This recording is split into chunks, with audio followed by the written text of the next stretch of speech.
Bon, les enfants, aujourd'hui, parce que je ne sais pas si on l'a dit tout à l'heure, aujourd'hui la caméra est là, la prise de son est là, mais ce n'est pas la prise de son définitive, c'est encore un entraînement, ce sont encore des répétitions.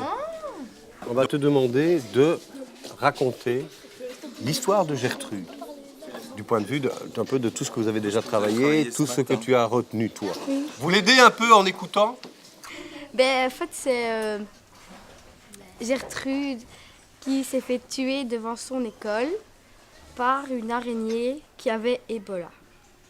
Et on a interrogé des hôtesses, des infirmiers, des spécialistes en araignées, des policiers, le directeur, son petit ami, et je pense que c'est tout.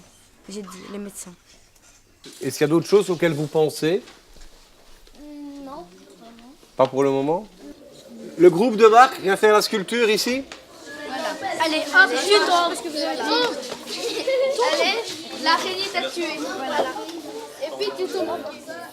Ce qui était important, c'est au moment où la nouvelle a été conceptualisée, qui a été créée, c'est faire une vérification des tenants et des aboutissants de cette nouvelle en fonction d'un public. Journaliste qui travaille en Afrique, hein. C'est toi, hein? Toi, tu travailles en Belgique. Toi, tu es là, au studio. Lui... On a créé un tableau où tous les intervenants de cette information sont réunis dans une position de sculpture avec chacun une émotion propre. Et c'est intéressant pour les enfants d'avoir globalisé ça, c'est un peu de synthétiser, de structurer quelque chose dans l'information qui est voilà ce qui est dit. Une fille est morte devant l'école, elle a été piquée par une araignée qui avait l'Ebola.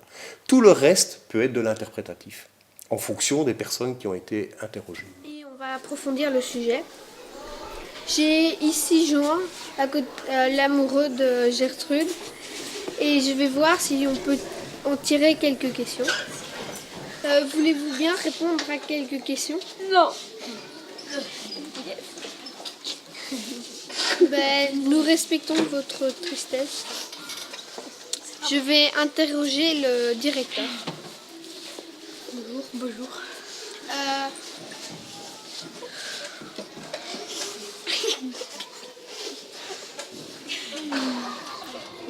Concentre-toi sur qu'est-ce que ça peut avoir comme conséquence pour lui. Le directeur... Avez-vous vu le meurtre? Non, pas du tout, j'étais dans mon bureau. On a fractionné le travail en prenant chaque personnage avec l'aspect journalistique et c'est devenu vraiment une interrogation sur la situation par rapport au personnage. Donc là, c'est tout un training de comédiens, de personnages pour que ça soit crédible. Savez-vous comment ça s'est passé? Alors, non, parce que j'étais dans mon bureau. Oui, mais quelqu'un vous l'a raconté? Pas vraiment, non. Attends, stop. Tu es en train de lui dire que toi, en tant que directeur, tu es au courant de rien. Mais t'as entendu des cris suspects? Oui. On a réfléchi ce midi avec le C'est groupe, normal, c'est et dur. on s'est dit, un directeur, il apprend qu'une élève est morte dans l'école, qu'est-ce qu'il fait? D'abord, il va voir ce qui se passe, d'accord? Il entend. Comment est-ce qu'il est au courant? Il a entendu des bruits dans la cour, des bruits anormaux, il est allé voir. Et puis il est allé... On s'est dit tantôt, quand on a réfléchi, comment sait-il qu'il doit aller vers la sortie de la cour et pas dans un petit coin près des toilettes? Parce qu'il a vu un attroupement. Donc tu peux raconter tout ça. Et puis un directeur, qu'est-ce qu'il doit faire? Il va voir ce qui se passe. Il doit appeler les secours. Qu'est-ce qu'il fait d'autre? Il informe les parents. D'accord? Il donne des informations précises aux enfants. Quand on est directeur, c'est vrai qu'on doit faire attention à donner des informations précises, comme un journaliste d'ailleurs. On ne doit pas donner des informations qui sont fausses, on doit être précis. On doit dire ce qu'on sait, ce qu'on ne sait pas, mais on doit donner des bonnes informations. Ça va, monsieur le directeur? Bon, on va se remettre dans la même position sculpture maintenant, dernière fois.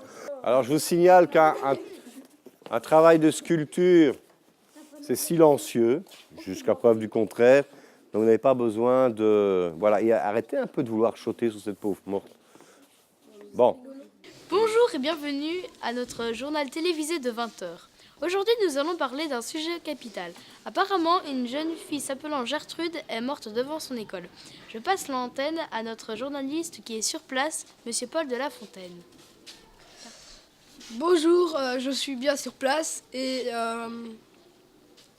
je vais interroger quelques personnes pour en savoir plus sur cet événement tragique. Et je vais aller interroger les parents de Gertrude. Bonjour. Bonjour. Est-ce que vous voulez bien répondre à quelques de mes questions? J'ai trop de...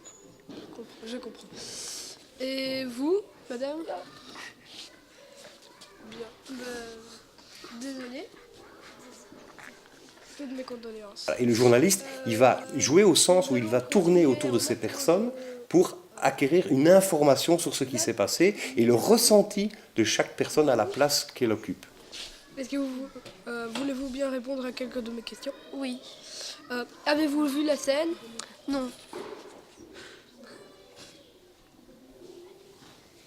J'ai pas vu quand l'araignée elle a piqué. Non, mais tu as raison, tu dis non, ça lui à s'adapter. Toi, elle te dit non, bah continue. Toi, tu es là. Oh, moi, ça m'intéresse pas. Alors, quoi? Qu'est-ce que tu fais? Mais non, mais qu'est-ce que tu fais? Vous n'avez pas vu la scène? Allez, vas-y. C'est ça, mais encore. Que saviez-vous sur elle? Bah, j'étais sa meilleure amie, donc je savais à peu près tout. Tout. Merci. Quoi donc? Elle sait tout. Elle avait des bonnes notes à l'école, elle était très gentille, très polie, voilà. Alors vous, est-ce que vous avez vu la scène? Oui, j'ai vu l'araignée descendre du bras de Gertrude et courir vers... J'étais dans la cour et j'ai vu l'araignée courir. Ok. Merci.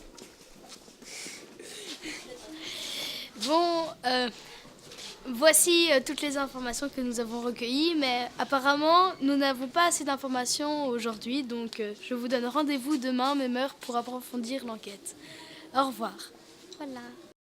Donc à un moment donné, ils sont arrivés à cette conclusion-là parce qu'ils se sont rendus compte que puisqu'on était en train d'interviewer le jour même les parents et des spécialistes, que les policiers, par exemple, n'avaient pas fini leur enquête, donc il y avait des informations qui manquaient. Là, je trouvais que c'était intéressant d'arriver à se dire, c'est pas parce qu'on fait un reportage qu'on doit avoir toutes les informations. Si elles sont là, elles sont là. Si elles ne sont pas là, elles ne sont pas là. Il faut que ça reste cohérent. Chacun et chacune, voilà, vous ne savez pas encore très bien quoi dire. Et ce que je vous engage à faire pour la semaine prochaine, c'est quand même de penser à écrire quelques phrases que vous allez dire quand on va venir vous interroger et en discuter avec le journaliste. Hein. C'est pas dire vous étiez oui mais c'est parce que non mais tu entends, toi principalement tu as intérêt à bien écrire tes questions. Mais nous on répond aux questions, mais c'est pas trop dur. Pas trop dur, mais quand même de savoir un peu ce que vous avez envie de dire aussi par rapport à ça, parce que c'est important.